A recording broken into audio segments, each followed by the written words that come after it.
Bonjour tout le monde, ici Patrick Tousignan pour découvrir les distilleries du Québec. Aujourd'hui, je suis avec Vincent Van Horn, le maître distillateur de la chaufferie à Granby, pour un lancement de produit, son petit nouveau bébé qui nous lance cette semaine, la prévente, et puis on va aller ramasser. Mais avant, qu'est-ce que ça goûte, puis c'est quoi ce produit-là? Pendant que j'habitais en Europe, j'ai pu visiter plusieurs distilleries dans différents pays. J'ai goûté de merveilleux produits issus de savoir-faire ancestral. À mon retour au pays en 2006, on comptait sur les doigts d'une main les distilleries québécoises. Heureusement, les lois ont changé et maintenant, des dizaines de passionnés peuvent nous inventer les alcools du terroir. Je suis Patrick Tousignan et je vous invite avec moi à découvrir les distilleries du Québec. Salut Vincent, ça va bien? Bonjour. Ah oui, et vous? Oui, c'est toujours un plaisir de te voir tout le temps sympathique. Fait que là, aujourd'hui, tu nous lances une liqueur, pas une liqueur, non, un eau de vie de prune. Oui, Est-ce que c'est la même chose qu'une Slivovitch? exactement. Donc, Slivovitch, c'est une des noms que plusieurs personnes utilisent pour ce genre de produit, mais dépendant de où dans le monde, il y a différentes personnes qui vont l'appeler différemment. Mais oui, c'est dans le même style de production. Mais quand même unique parce que c'est avec une prune qui pousse à peu près juste ici au Québec, qui a été développée à Montréal. C'est la Exact. Mont-Royal, c'est ça? Exactement. Donc, comme beaucoup de nos projets, on se guide avec la tradition, mais on l'adapte à notre terroir ici. Donc, bien sûr, c'est des prunes qui viennent 100% du Québec. En effet, qui vient de Saint-Paul d'Abbotsford. C'est un village à côté tout près de la distillerie. Là, tu l'appelles Maître Pierre. Oui, ça va focuser. Donc, Maître Pierre, c'est en l'honneur du monsieur qui s'occupe du verger qui fait pousser des prunes, c'est ça? Exact. Exactement. Donc, c'est Pierre Jaudoin. Et donc, qui est un avocat, il travaille un peu encore, mais il est plutôt à la retraite. Puis son grand passion, c'est vraiment les vergers. Donc, il a planté énormément de poires et de prunes chez lui.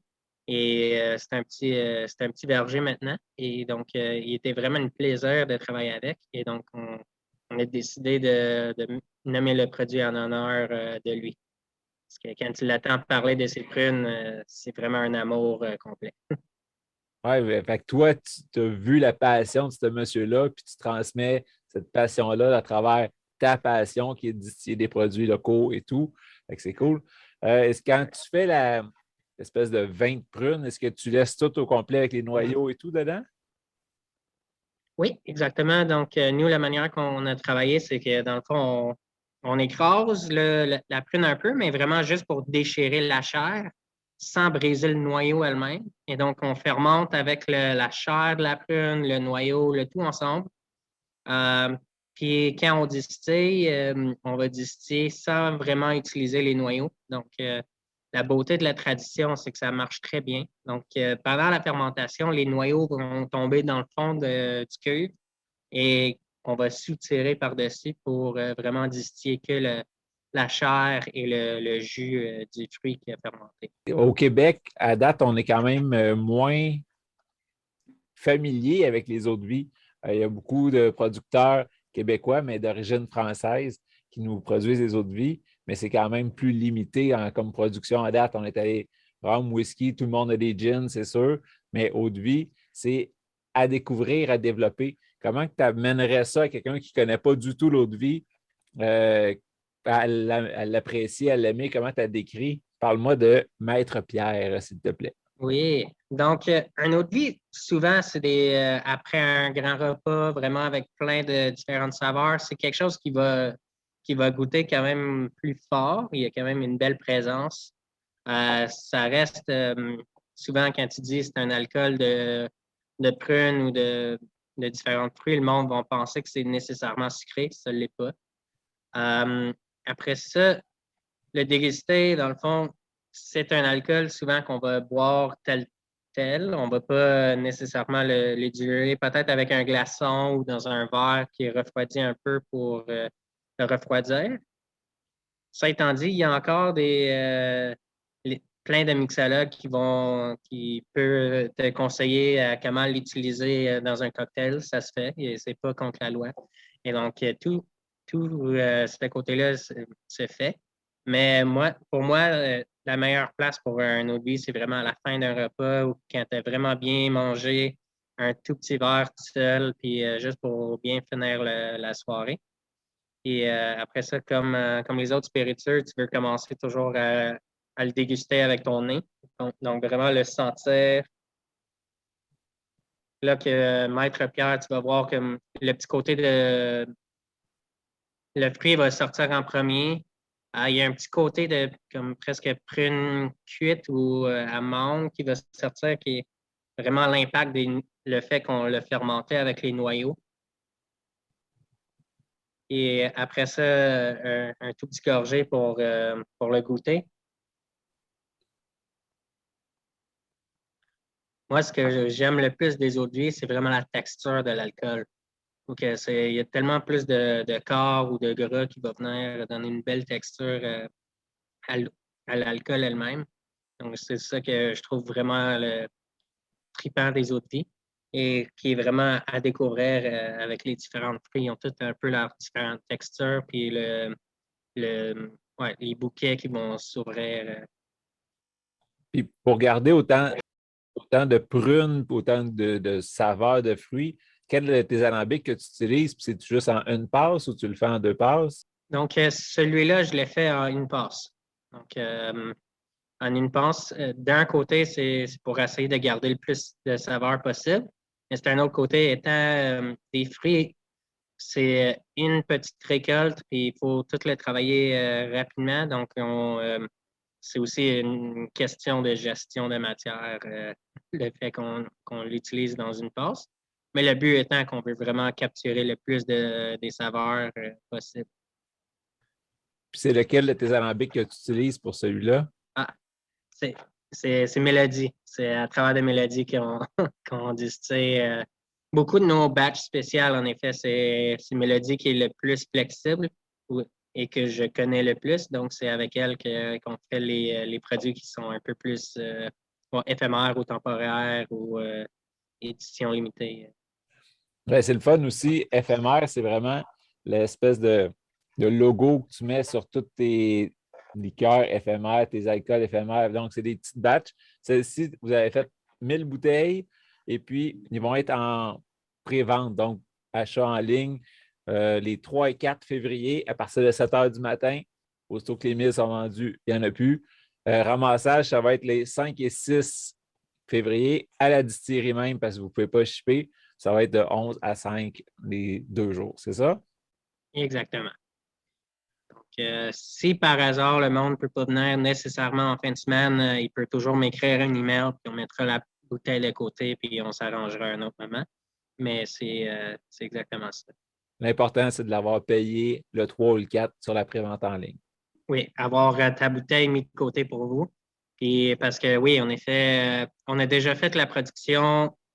L'année 2020, on a eu plus d'accès à plus de prunes parce qu'en effet, l'histoire du produit, c'est que Maître Pierre, Pierre Jaudoin, il est venu nous voir parce qu'il y avait beaucoup de prunes qui étaient pour être déclassées, qui étaient trop mûres. En effet, il ne pouvait pas l'amener au marché à Montréal ou à différents marchés parce qu'il n'allait pas durer le temps de le vendre. Et donc, il nous les a préposés. Puis là, on les a tous pris et on les a transformés pour faire l'eau de vie, qui est vraiment dans le cœur de la tradition de ce qui est les eaux de vie en général. Mais l'année passée, en 2020, il n'y en a pas eu autant de déclassés. Donc, on a fait un batch qui va être beaucoup plus petit, qui va être disponible l'année prochaine.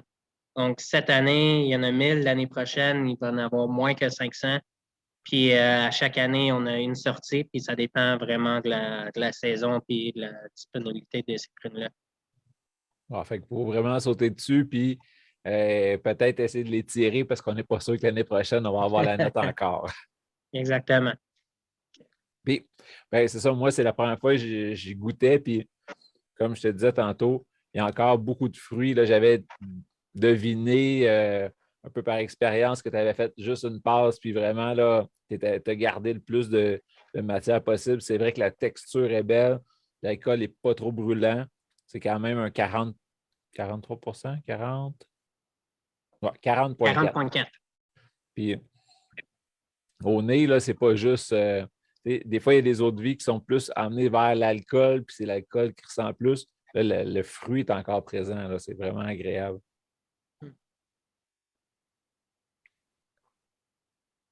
Bel job, Vincent. Bravo. Ah, bon, merci beaucoup. Ça, c'est parmi mes coups de cœur. Ceux qui ne suivent pas déjà votre page Facebook, c'est Distillerie de la Chaufferie. Super simple à trouver. Suivez-les, likez la page. Abonnez-vous pour être au courant de toutes les nouvelles mises en marché comme ça. Tu en fais quand même régulièrement. Là, chaque fois, vu que c'est des produits éphémères, tu travailles sur des petits lots, des petites batches, puis tu remets ça en vente là, périodiquement. Donc, si on va dans tes éphémères qui vont être en vente bientôt, tu t'en vas vers quoi? Je sais que tu as, je pense, Henri. Oui, bon, on a le Henri G qui est un éphémère qui est devenu permanent, qui maintenant se retrouve au SAQ. Donc, ça, c'est un liqueur de noyer noir qu'on a développé avec Jardin des Noix qui est à Sainte-Ambroise de Kildare.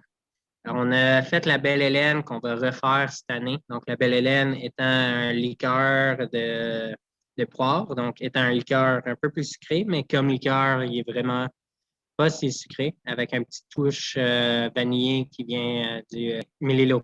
Et donc, on va on a d'autres liqueurs qui s'en viennent. Récemment, on a sorti le Ida, qui est notre liqueur de framboise. Donc, ce qui rejoint tous nos liqueurs et eau de vie, c'est des récoltes 100% québécois et en effet, tout autour de chez nous. Donc, c'est vraiment de travailler ce qui est en saison, disponible des agriculteurs autour de nous.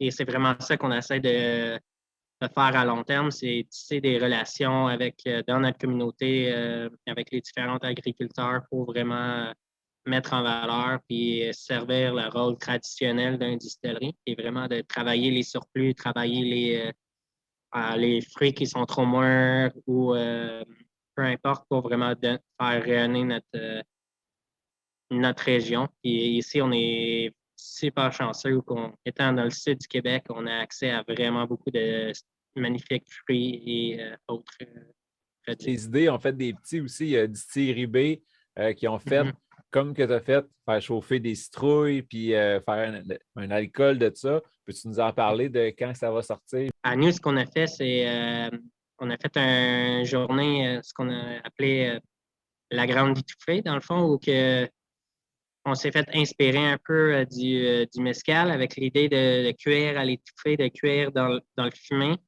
Et nous, on a remplacé le mezcal, la gave qui pousse clairement pas au Québec, avec la citrouille qui pousse super bien ici au Québec. Et donc, un peu avant l'Halloween, le 23 cette année, puis l'année prochaine, on va le refaire. Je ne sais pas les dates exactement. On a fait un festival où on a un grand foyer dehors devant la distillerie où on a cuit des citrouilles directement sur la braise pour vraiment comme brûler l'extérieur puis imbiber le fumet dans la chair de la citrouille.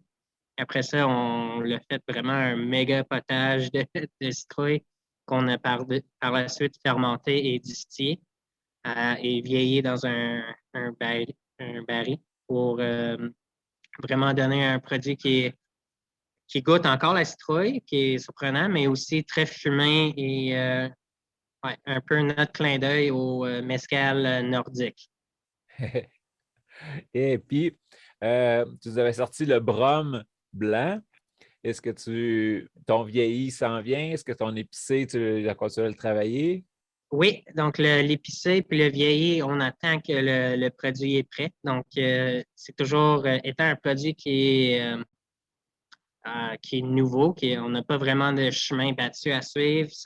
C'est vraiment l'observation. On voit, OK, parce que l'alcool est dans les barils maintenant, et on attend qu'elle sera à son pic, à son meilleur point, avant de les sortir pour par la suite faire notre rhum. Ça va sûrement être notre rhum épicé, puis après le rhum vieilli. Ça, maintenant, si tout se passe bien, ça va être pour Noël prochain. Mais ça, c'est à suivre. Oui, ça dépend toujours de l'évolution dans le baril. Donc, Oui, exactement. c'est ça. tu vises à peu près pour Noël, puis après, on va voir. Et puis, pour le côté mezcal nordique, tu l'attends pour quand à peu près? Well, donc ça, on est en train de créer une tradition. Donc, chaque année, on va cuire les nouvelles citrouilles et quand on cuit les citrouilles, on vend le batch de l'année passée. Donc, cette année, il nous en reste encore un couple de bouteilles, je pense comme 2 ou 3 caisses. Donc, si jamais il y a du monde intéressé, il en reste très, très peu. Et l'année prochaine, une semaine ou deux avant le festival ou le moment où on va cuire les citrouilles de cette année-là, on va ouvrir le baril, le transvider, puis le préparer pour l'embouteillage. Vraiment intéressant. Un gros merci, Vincent. Donc, je rappelle à tout le monde, allez vous abonner à leur page Facebook. C'est Distillerie La Chaufferie. Bien, ceux qui ne sont pas déjà abonnés à notre groupe, à notre page, à notre YouTube, abonnez-vous pour être au courant de toutes les nouvelles sorties des autres distilleries. Prévente de Maître Pierre, je le répète, le 3 et 4 février à partir de 7 h du matin. Le 3, vente en ligne, vous allez pouvoir aller chercher les 5 et 6 entre 11 et 5 ou après si vous écrivez un courriel à Vincent. Donc, un super merci, beau produit encore une fois. J'ai hâte de voir où ça s'en va. À chaque fois qu'on se parle, c'est tout le temps quelque chose de cool, de très, très local. Donc, toujours Origine Québec. Chapeau.